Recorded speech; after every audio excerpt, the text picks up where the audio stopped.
Gigantesco desde San Joaquín. Hola, Mati. Sí, lo que pasa es que la conversa está tan interesante, está tan entretenida, pero a mí me gustaría sembrar otro punto sobre esto. Sí. Por favor. Que tiene que ver con aquellas personas que a lo mejor en este momento no tienen para comprar, pero sí están pagando un arriendo. ¿Y qué pasa cuando una familia no le alcanza para pagar ese arriendo? Mira. ¿Qué pasa cuando por consecuencia de la pandemia el proveedor, por ejemplo, se queda sin trabajo? Es lo que le ocurrió a Jazmín, quien gentilmente ha querido no solo estar con nosotros, sino que a partir de eso compartir un poco de su experiencia, de su historia, de lo que están viviendo como familia. ¿Qué pasa en estas situaciones? ¿Cómo se enfrenta? Preste mucha atención a la nota de Andrés Alarcón Rioseco.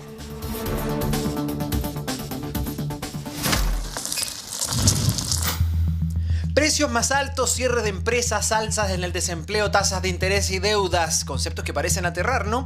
Antes se escuchaban a diario, pero parece ser que en medio de la pandemia se han hecho cada vez más familiares. Yo vivo con mi marido actualmente, 4 niños, que yo tengo 4, mi suegra, que sufre de Parkinson, y yo. Este es un grupo familiar, somos 7 personas. Nosotros teníamos FONASA, de todo, pero con la pandemia todo cayó. Jazmín y su familia dicen estar viviendo en carne propia una premisa desesperante. La plata no está alcanzando. El problema es eso, que estamos pagando mucho arriendo. Nosotros comenzamos pagando 180, estamos en 250.000 pesos, en una casa que no está muy habitable. Los arriendos están muy caros, sí, pero esta casa no está como habitable al 100%. Gracias a Dios, siempre hemos hecho la plata del arriendo, no estamos atrasados. No sé cómo hacerlo ya. Así como ella y muchas otras familias que pueden estar pasando el mismo problema. Pero no solo los grupos más grandes. Brian vive solo, tiene 28 años y le ha costado horrores encontrar un arriendo asequible. Arriendo un departamento y el dueño del departamento me pidió entregarlo en 2 meses más porque lo va a vender. Estoy buscando arriendo, estoy viendo los precios y realmente no me da. Al respecto, el joven trabajador tiene una opinión clara. Bueno, la situación me parece realmente preocupante porque uno cuenta con un presupuesto mensual y se planifica para pagar los distintos gastos, los gastos comunes, la luz, el agua y el gas, y esto ya se escapa de toda norma porque realmente es muy caro. A Jazmín no le ha quedado otra opción que enfrentar esto de la mejor manera posible con el anhelo de que pronto todo mejore. Mi anhelo de mi corazón es que el subsidio de ese 49 sea anotado y que no jueguen con los sentimientos de las familias más vulnerables, de que no pueden optar a un crédito hipotecario, de que no pueden optar a un crédito de consumo, porque las casas están muy carísimas. Te da la ata porque uno se independiza, uno trabaja, ahorra, va ordenado con sus cuentas y ya esto te desestabiliza todo. Hoy día estamos ya casi llegando a fin de mes. Yo tengo que pagar mi arriendo los 3. ¿Usted cree que yo tengo toda la plata del arriendo? Eso es algo que de verdad para mí me frustra mucho y me da una nostalgia increíble. Así. Yo lloro por mi casa, me da pena ver esto y es una situación que yo no se puede controlar, po. Es la opinión y la vivencia de 2 personas y desde distintas veredas, ambas historias reales y cada vez más habituales. ¿Cómo enfrentar estas situaciones? ¿Cómo solucionar esta crisis que tiene lugar dentro del sitio donde se supone debemos estar más tranquilos? El hogar. De todo eso y más conversamos hoy en Aquí Somos Todos.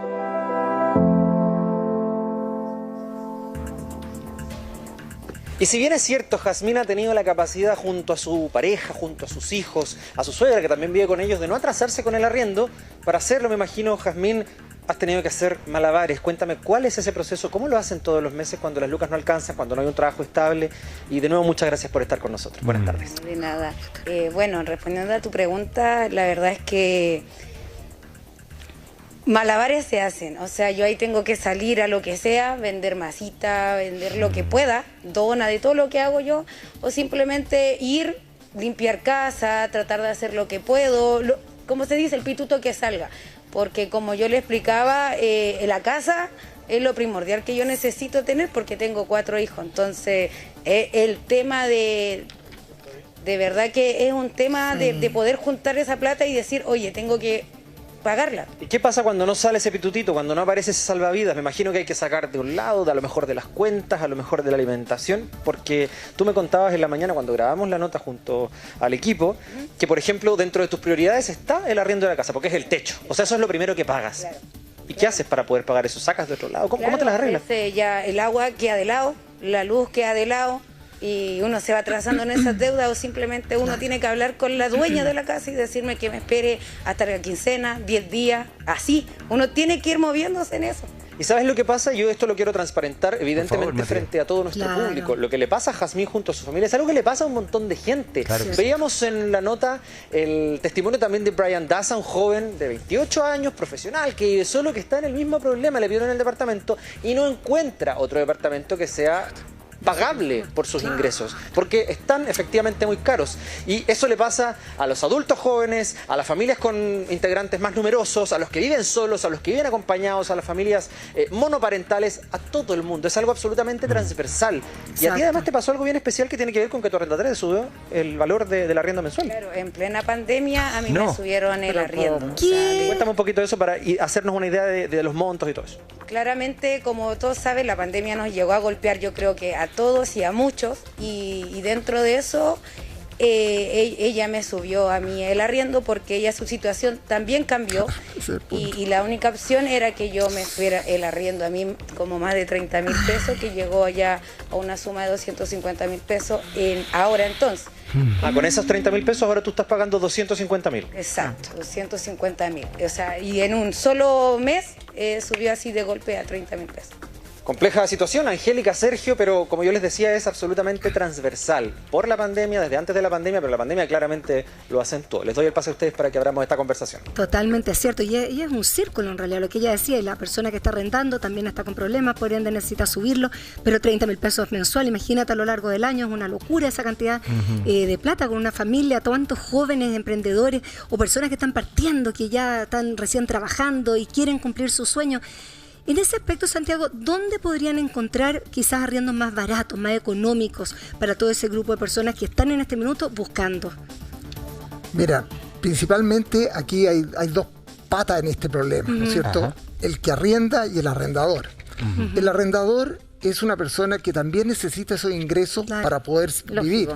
Por lo tanto, un tirón de mecha, ¿no es cierto?, a nuestras autoridades que han movido la economía sin pensar en los coletazos finales que da esto. Hoy día, ¿no es cierto?, como la gente perdió el acceso a comprar, bueno, se descargan sobre el arriendo y por lo tanto el arriendo ha tendido a recuperar un poquito lo que perdió durante la pandemia.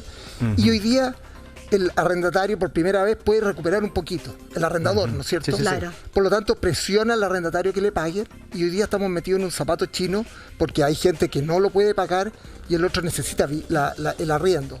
¿Qué puede hacer esa persona? Básicamente, darle seguridad a su arrendador que él es un buen cliente, que le va a pagar, que se va a sostener en el tiempo y el arrendador probablemente va a tener tolerancia con él.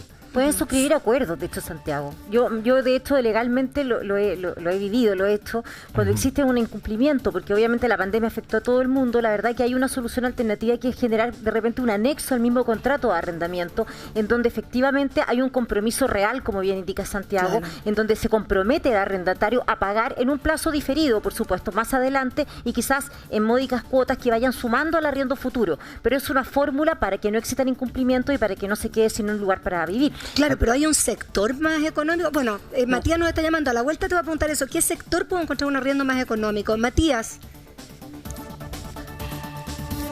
Sí, un aspecto importante a propósito de eso, Macarena, ¿cómo lo hacemos en este caso, por ejemplo? ¿Cómo lo tendría que hacer Jazmín, que no tiene un contrato de arriendo, sino que es un compromiso de palabra, ¿no? Exacto, a mí no me hicieron contrato de por medio, yo llevo ya 5 años, pero desde el día que, por ejemplo, me atraso, me dicen, o sea, la casa yo la tengo en venta, así que cuidado con eso. O sea, están constantemente ahí como presionando. Hay una constante presión, y aparte de, como yo igual lo decía en la nota, de poder ver que uno de repente no tiene las lucas y de decir, pucha, ¿y si me echan? Porque no hay contrato de por medio.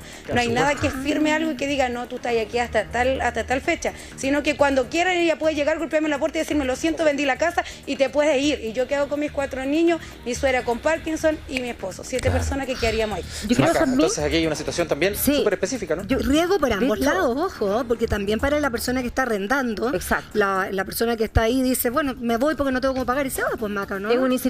Claro. Yo creo que esta es una gran oportunidad, Jazmín. O sea, a ver, ella subió el arriendo, tú le estás haciendo un gran esfuerzo a nivel familiar, pagando esos 30.000 pesos sobre lo que se había acordado de palabra. Te quiero aclarar que el contrato de arrendamiento es un consenso entre las partes. Eso quiere decir, si ambas partes están de acuerdo, existe ya de por sí el contrato de arrendamiento. El problema es que hay que probar lo que existe. Entonces, hoy día creo que están todas las condiciones dadas para que se pueda escriturar ese contrato e incluso reconocer la antigüedad, los 5 años que tú llevas arrendando con tu familia en ese lugar. Y además aprovechar con la escrituración, ¿no es cierto?, de lo que te digo yo, quizás ver alguna alternativa de palabra, pero dejándola escriturada en este contrato, para, ¿no es cierto?, poder pagar quizás en un futuro estas cuotas, estos 30.000 pesos, que no tengas que pagarlo todo ahora, sino que puedas llegar a un acuerdo, ya que obviamente hay un problema económico para toda la ciudadanía. Lamentablemente la situación de Jazmín, como nos está contando, y le agradecemos mucho su testimonio, porque seguro de ser el fiel reflejo de muchísimas familias en Chile, está en una situación de mucho premio. Son 7 personas, pagan 250.000, se le hace difícil llegar a ese monto mensualmente. Entonces, Santiago, con tu expertise, ¿qué podríamos recomendarle? ¿Qué opción tiene en la búsqueda de otro espacio donde pueda habitar esa familia de 7 personas? Bueno, la experiencia nos indica que en general la historia del arrendatario vale mucho en este caso. O sea, si ha sido una persona que ha cumplido regularmente, paga en los días que debe ser, normalmente el arrendador tiene flexibilidad y lo deja quedarse, o lo que dice Macarena, ¿no es cierto?, paga en diferido lo que está debiendo. Eso en un buen escenario, pero en el mal escenario, Jazmín y su familia tienen que salir. ¿Dónde le recomendaríamos que busque en primera instancia, según tu criterio? Bueno, en general en la periferia de Santiago los arriendos son más baratos. Periferia, dime algunos barrios, por favor. Puente Alto, San Bernardo, Maipú, Cerrillo, son barrios que hoy día la calidad de las construcciones son bastante mejores y son bastante buenas, y pueden acceder a eso. Es mejor tener un sentido de realidad, cosa de que las personas se vayan a vivir donde pueden pagar, porque si no es un problema que los va a perseguir y los puede perseguir por mucho tiempo. Claro que sí. ¿No es cierto?